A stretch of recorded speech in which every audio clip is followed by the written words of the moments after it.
Hello friends, a great welcome to my channel. I'm Poonam Dua and today we are going to cover Ode to Nightingale, written by the very popular second generation romantic poet John Keats. The rest of the videos of the same subject you can get at this link. Here is the list of some of the famous works by this writer John Keats: Ode to Nightingale, Ode on Grecian Urn, Ode to Psyche, Ode to Autumn, Ode to Melancholy, Ode on Indolence, Endymion, Lamia and Hyperion. These are some very popular works by him.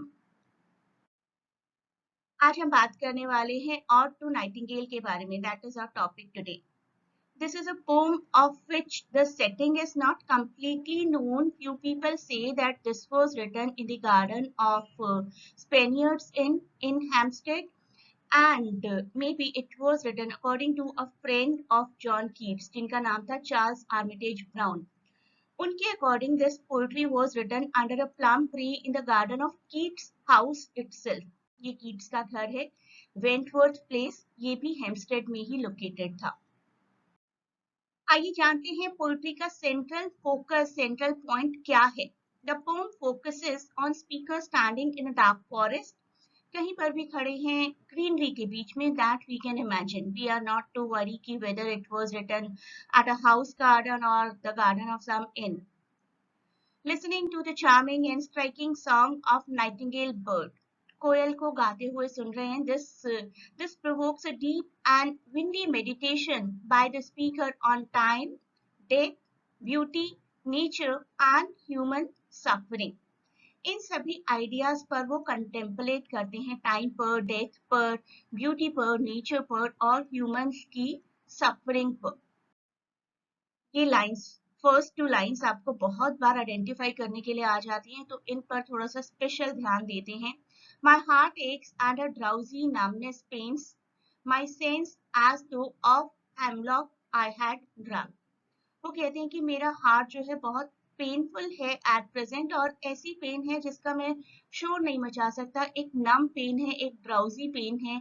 मेरी senses ऐसी हो गई हैं जैसे कि मैंने hemlock drink किया है.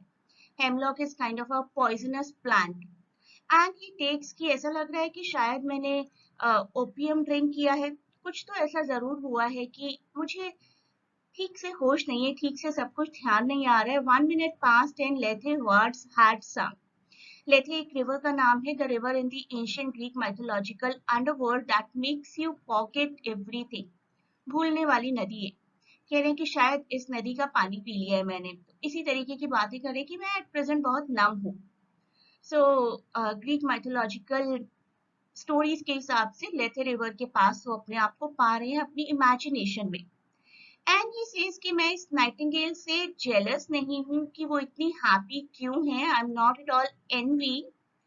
आई feel like this because I am too happy to hear you sing so freely, so beautifully.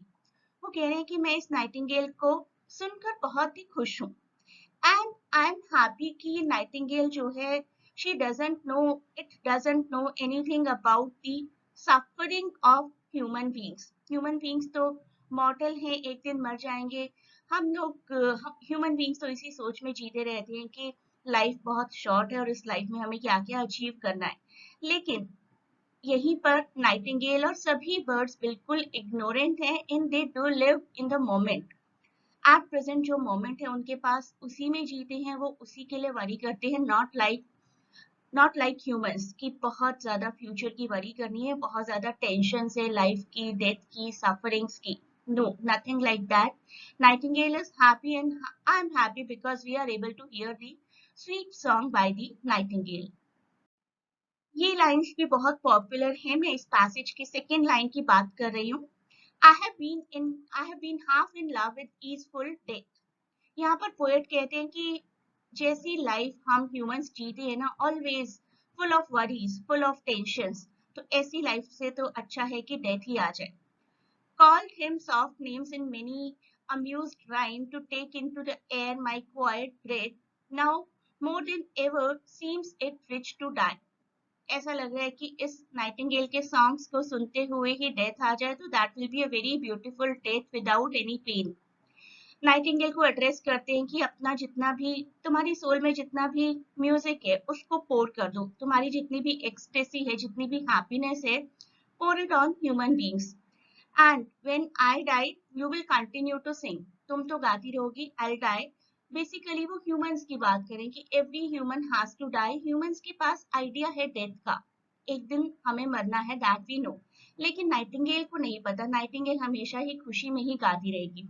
He says कि if I die you would go on singing, but your song will be wasted because I would have become a sod.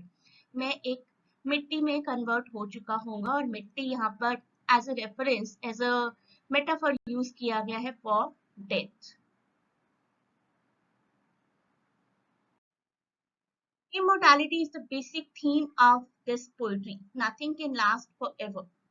Otto Nightingale dwells on the idea that nothing can last forever. The speaker sits in a forest listening to the beautiful song of the nightingale, and the speaker perceives immortality in the figure of the bird. Bird भी immortal नहीं है, लेकिन bird को ये पता नहीं है कि वो मॉर्टल है या फिर वो इमॉर्टल नहीं है।